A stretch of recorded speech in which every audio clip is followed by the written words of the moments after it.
Welcome to this concept explainer brought to you by CBSE Score Lab of profsam.com, that is profsam.com. இன்னைக்கு நம்ம unit 1 electric charges and ஃபீல்ட்ஸ்ல இருந்து ஒரு ரொம்ப இம்பார்ட்டன்டான topic Gauss law. Gauss law, okay. ஆமா, இந்த லா பார்க்க கொஞ்சம் காம்ப்ளிகேட்டடா தெரியும், ஆனா அதை ரொம்ப சிம்பிளா எக்ஸாம்க்கு தேவையான பாயிண்ட்ஸோட லைஃப் லாங் மறக்காத மாதிரி ஆழமான ஒரு பார்வை பார்ப்போம். சரி, உங்ககிட்ட ஒரு சிம்பிள் கேள்வி. சொல்லுங்க. ஒரு லிஃப்ட் உள்ள போகும்போதோ ஈவன் ஒரு கார் உள்ள உட்கார்ந்து இருக்கும் போதோ ஏன் மொபைல் சிக்னல் அந்த அளவுக்கு சரியா கிடைக்க மாட்டுது? ஆமா, அது நோட்டீஸ் பண்ணிருக்கேன். அதே மாதிரி இடி மின்னல் வரும்போது வெளியே நிக்கிறத விட கார் உள்ள இருக்கிறது சேஃப்னு சொல்றாங்க, ஏன் தெரியுமா? ஆமா, அது என்னன்னு யோசிச்சிருக்கேன். சிக்னல் பிளாக் ஆகுறது தெரியும், பட் அதுக்கும் நம்ம படிக்கிற பிசிக்ஸுக்கும் என்ன கனெக்ஷன் இருக்கு? இருக்கு. அதுவும் லைட்னிங்ல இருந்து ஒரு சிம்பிள் கார் எப்படி ப்ரொடெக்ட் பண்ணும்? அது மெட்டலால ஆனது தானே, கரண்ட் பாஸ் ஆகணும்ல. நல்ல கேள்வி. அதுக்கு காரணம் அது ஒரு கண்டக்டருக்கு உள்ள எலக்ட்ரிக் ஃபீல்ட் எப்பவுமே ஜீரோவா இருக்கும், எலக்ட்ரோஸ்டாட்டிக் ஈக்குலிபிரியம்ல. ஓ, இதுக்கு பேரு ஃபாரடேஸ் கேஜ் எஃபெக்ட். ஒரு மெட்டல் பாக்ஸ் அதை சுத்தி எவ்வளோ பெரிய எலக்ட்ரிக் ஃபீல்ட் இருந்தாலும் அதுக்குள்ள இருக்கிறவங்கள ப்ரொடெக்ட் பண்ணும். ஓகே. இது எப்படி ஒர்க் ஆகுதுங்கிறத காஸஸ் லா வச்சு சூப்பரா புரிஞ்சுக்கலாம். இந்த லா நம்ம கண்ணுக்கு தெரியாத எலக்ட்ரிக் ஃபீல்டோட ஒரு அதிசயமான ரொம்ப அடிப்படையான ப்ராப்பர்ட்டியை வெளியே கொண்டு வருது. Let's start. ஃபர்ஸ்ட், காஸஸ் லாவோட கோர் ஐடியா என்னன்னு எப்படி சொல்றது, ரொம்ப சிம்பிளா சொல்றேன். இமேஜின் பண்ணிக்கோ, உன் ரூம் நடுவுல ஒரு வாட்டர் பைப்ல லீக் ஆகி தண்ணி வெளியே வருது. ஓகே, ஒரு வாட்டர் சோர்ஸ். கரெக்ட். இந்த வாட்டர் சோர்ஸ் தான் உன் சார்ஜ். இப்போ இந்த சார்ஜை, யானி அந்த வாட்டர் சோர்ஸை சுத்தி நீ ஒரு இமேஜினரி நெட், ஒரு வலைய வச்சு மூடுற. சரி. அந்த நெட் வழியா எவ்வளோ டோட்டலா தண்ணி வெளியே வருதுன்னு நீ மெஷர் பண்ற.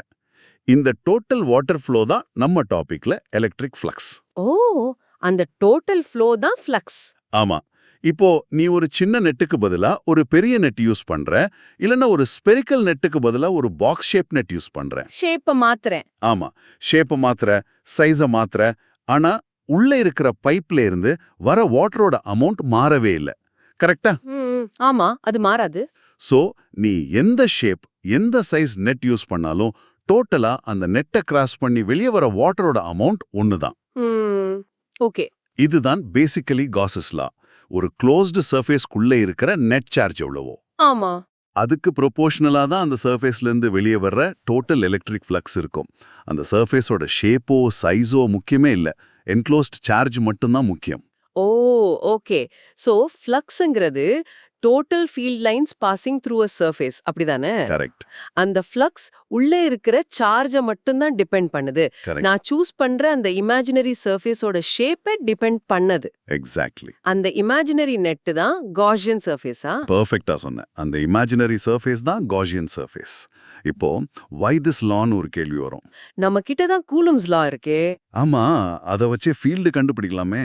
ப்ராப்ளம் என்னன்னா, கூலும்ஸ் லா வச்சு காம்ப்ளெக்ஸ் சார்ஜ் டிஸ்ட்ரிபியூஷன்ஸ்க்கு எலக்ட்ரிக் ஃபீல்ட் கால்குலேட் பண்ணது ரொம்ப ரொம்ப கஷ்டம். ஆனா சார்ஜ் டிஸ்ட்ரிபியூஷன்ல ஒரு சிமெட்ரி இருந்தா. சிமெட்ரினா ஃபார் எக்ஸாம்பிள் ஒரு ஸ்பியர் ஒரு சிலிண்டர் மாதிரி ரெகுலர் ஷேப்ஸ், அப்போ காஸஸ் லா யூஸ் பண்ணி ரொம்ப கஷ்டமான இன்டெக்ரலை கூட செகண்ட்ஸ்ல சால்வ் பண்ணிடலாம். It's a powerful and elegant shortcut. Oh, okay. So கால்குலேஷனை ஈஸியாக்க இது ஹெல்ப் பண்ணுது. ப்ரிசைஸ்லி. ஓகே, அந்த வாட்டர் அனாலஜி நல்ல ஒரு ஃபீல் கொடுத்துருக்கோம். But for the exam you need the exact words. Now let us see how NCERT defines this. Okay. NCERT புக்ல இருக்கிற காஸஸ் லா ஸ்டேட்மெண்ட்டை ரீட் பண்ணு. Okay. The total flux through a closed surface is 1 by epsilon naught times the net charge enclosed by the surface. Formula: phi a equals integral over a closed surface of E dot dA equals Q enclosed by epsilon naught. Right? In the formula, phi and the circle போட்ட integral symbolக்கு என்ன meaning? Good question. And அந்த epsilon naughtனா என்ன? அது ஏன் formulaல வருது? Good. இந்த சிம்பலோட meaning integral over a closed surface. அதாவது நம்ம எடுத்துக்கிட்ட அந்த இமேஜினரி காஸியன் சர்ஃபேஸோட ஃபுல் ஏரியாலையும் இன்டிகிரேட் பண்றோம்னு அர்த்தம். ஓ, மொத்த சர்ஃபேஸும்? ஆமா, ஒரு சின்ன பீஸ்ல மட்டும் ஃப்ளக்ஸ் பார்க்காம மொத்த சர்ஃபேஸ்லயும் பார்க்கறோம். எப்சிலான் நாட்ங்கிறது பெர்மிட்டிவிட்டி ஆஃப் ஃப்ரீ ஸ்பேஸ். சிம்பிளா சொல்லணும்னா இது ஒரு கான்ஸ்டன்ட்.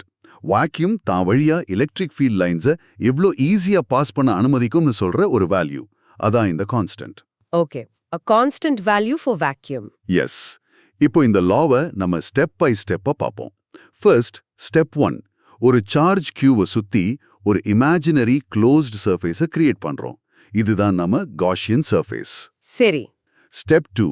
அந்த சர்ஃபேஸோட ஒவ்வொரு சின்ன ஏரியா எலிமெண்ட் dA வழியா எவ்வளோ எலக்ட்ரிக் ஃபீல்ட் E பாஸ் ஆகுதுன்னு பார்க்குறோம். அதோட டாட் ப்ராடக்ட் எடுக்கிறோம். E.dA. ஸ்டெப் 3. இப்போ அந்த ஃபுல் க்ளோஸ்டு சர்ஃபேஸ்க்கு இதே பண்ண நமக்கு டோட்டல் ஃப்ளக்ஸ், அதாவது phi.E.dA கிடைக்கும். ம். ஸ்டெப் 4. காஸஸ் லா சொல்றது என்னன்னா, இந்த டோட்டல் ஃப்ளக்ஸ் வேல்யூ அந்த சர்ஃபேஸ்க்கு உள்ள இருக்கிற டோட்டல் சார்ஜ் Q என்க்ளோஸ்டா எப்சிலான் நாட்டால டிவைட் பண்றதுக்கு ஈக்குவலா இருக்கும். Simple as that. Hope everything is clear so far. This concept explainer is from profsum.com. That is profsam.com. Okay, இப்போ ஒரு கிளாசிக் எக்ஸாம்பிள் பார்ப்போம். ம். ஒரு இன்ஃபைனைட்லி லாங் யூனிஃபார்ம்லி சார்ஜ்ட் தின் பிளேன் ஷீட்க்கு பக்கத்துல எலக்ட்ரிக் ஃபீல்ட் எவ்வளோன்னு பார்ப்போம். போர்டு எக்ஸாம்ல இது ரொம்ப காமன் கொஸ்டின். Okay. இமேஜின் ஒரு பெரிய மெட்டல் ஷீட் ஃபுல்லா பாசிட்டிவ் சார்ஜால ஃபில் ஆகியிருக்கு. இந்த ஷீட்ல சர்ஃபேஸ் சார்ஜ் டென்சிட்டி சிக்மான்னு வச்சுக்கலாம். அப்படின்னா charge per unit area. Okay, charge density is sigma. இப்போ நம்ம ஒரு சிலிண்ட்ரிக்கல் பில் பாக்ஸ் ஷேப்ல ஒரு காசியன் சர்ஃபேஸ் சூஸ் பண்றோம்.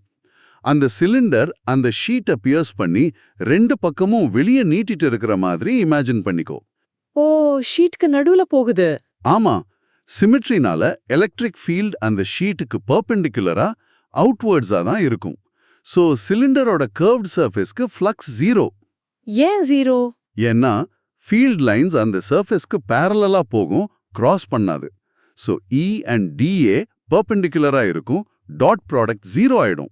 ஓ, ஓகே. ஆனா ரெண்டு ஃபிளாட் சர்க்குலர் எண்ட்ஸ்லயும் ஃப்ளக்ஸ் இருக்கும். ஷீட்டுக்கு ரைட் சைடுல இருக்கிற எண்ட்ல flux E times A, left சைடுல இருக்கிற எண்ட்லயும் flux EA. So total flux 2A. Correct, 2EA. இது காஸ் லாவோட லெஃப்ட் சைடு. இப்போ ரைட் சைடு பார்ப்போம். Q enclosed divided by epsilon naught. அந்த சிலிண்டர் உள்ள எவ்வளோ சார்ஜ் மாட்டிக்கிட்டு இருக்கு. ம். அந்த பில் பாக்ஸ் கட் பண்ற ஏரியா ஏல இருக்கிற சார்ஜ் சிக்மா டைம்ஸ் A. இதுதான் Q enclosed. Oh, density times area. Correct. இப்போ லால போடும்போது 2EA equal to sigma A epsilon naught. ரெண்டு பக்கமும் ஏவை கேன்சல் பண்ணா நமக்கு என்ன கிடைக்கும்? E is equal to sigma 2 epsilon dot. Exactly. Wait a minute. இந்த ஃபைனல் ஃபார்முலால டிஸ்டன்ஸ் ஆரே இல்லையே. Good observation. அப்போ அந்த ஷீட்ல இருந்து எவ்வளவு தூரம் போனாலும் எலக்ட்ரிக் ஃபீல்டு சேஞ்ச் ஆகாதா? ரொம்ப பக்கத்துல இருக்கிற ஃபீல்டும் ரொம்ப தூரத்துல இருக்கிற ஃபீல்டும் ஒண்ணுதானா? கரெக்ட். இதுதான் கவுசஸ் லாவோட பியூட்டி அண்ட் ஒரு ஆச்சரியமான ரிசல்ட். ஒரு இன்ஃபைனைட் பிளேன் ஷீட்னால கிரியேட் ஆகிற எலக்ட்ரிக் ஃபீல்ட் யூனிஃபார்மா இருக்கும், டிஸ்டன்ஸை டிபெண்ட் பண்ணாது. வாவ். ஆஃப்கோர்ஸ் இன்ஃபினிட் ஷீட்டுங்கிறது ஒரு ஐடியல் கேஸ். ரியல் லைஃப்ல ஃபைனைட் பிளேட்ஸ் யூஸ் பண்ணும்போது எட்ஜஸ்ல ஃபீல்டு கொஞ்சம் பெண்ட் ஆகும், அதுக்கு ஃப்ரிஞ்சிங் ஃபீல்ட்ஸ்னு பேரு. ஆனா பிளேட்டோட சென்டருக்கு பக்கத்துல இந்த ஃபார்முலா பெர்ஃபெக்ட்டா ஒர்க் ஆகும். இது நம்ம நெக்ஸ்ட் டாபிக்கான கெப்பாசிட்டர்ஸை புரிஞ்சுக்க ரொம்ப ரொம்ப ஹெல்ப் பண்ணும். ஓ, இதுப்பா இது கோட்டிக்கோட லெக்சர் இருக்கா? ஆமா. இப்போ எக்ஸாம்ல மார்க் குறைக்கிற சில காமன் மிஸ்டேக்ஸ் பத்தி சொல்றேன். இவங்கள சைலண்ட் கில்லர்ஸ்னு சொல்லுவோம். ஓகே. மிஸ்கன்செப்ஷன் 1. நிறைய ஸ்டூடெண்ட்ஸ் நினைக்கிறாங்க கவுசஸ் லா works only for symmetric charge distributions. நானும் அப்படித்தான் நினைச்சேன். The truth, இது தப்பு. இந்த லா யூனிவர்சல். எந்த ஒரு க்ளோஸ்டு சர்ஃபேஸ்க்கும் எந்த சார்ஜ் டிஸ்ட்ரிபியூஷனுக்கும் இது உண்மை.